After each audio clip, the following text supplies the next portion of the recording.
4 disgustingly easy tips to max out your energy. Fair warning, each one gets more esoteric than the last. And I'm not just going to tell you to eat better and sleep more. Number 1 is sunlight. Sunlight penetrates far deeper than the surface of your skin. It reaches your mitochondria, which you can think of like an engine.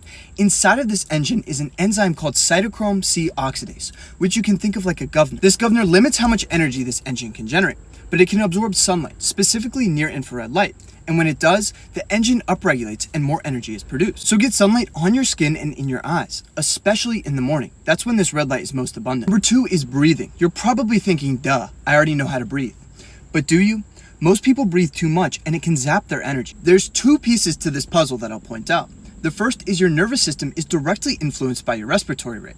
Modern life, work, bills, stresses has a way of getting us locked in a sympathetic state, aka fight or flight. When you're in this state, digestion slows. And when you're constantly in the state, it's impaired and it can lead to dysbiosis and things like leaky gut and strange symptoms like brain fog. Breathing properly brings you back into a parasympathetic state, which allows you to digest your food properly, make better decisions, and have more energy for cognitive tasks. The second piece of this puzzle lies in carbon dioxide.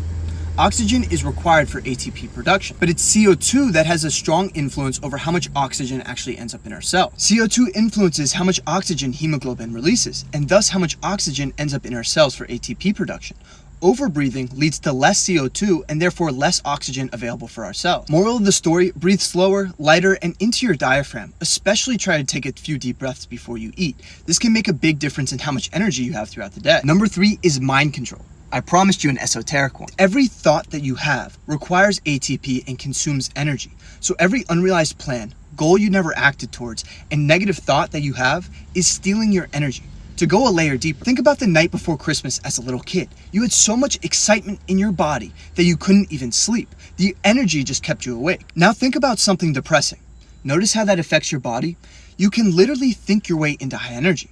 Which leads me to point number 4, purpose maxing. You should think there's a reason you're here, because there is. Do you think George Washington was concerned about his 8 hours when he was fighting the revolution? How about Martin Luther King or Lincoln? Hell no, these men were on a mission, and there's nothing more energizing than knowing there's a reason you're here. But you're gonna struggle to find one if you're low energy. Good thing health is a skill. Give me a follow if you wanna learn it.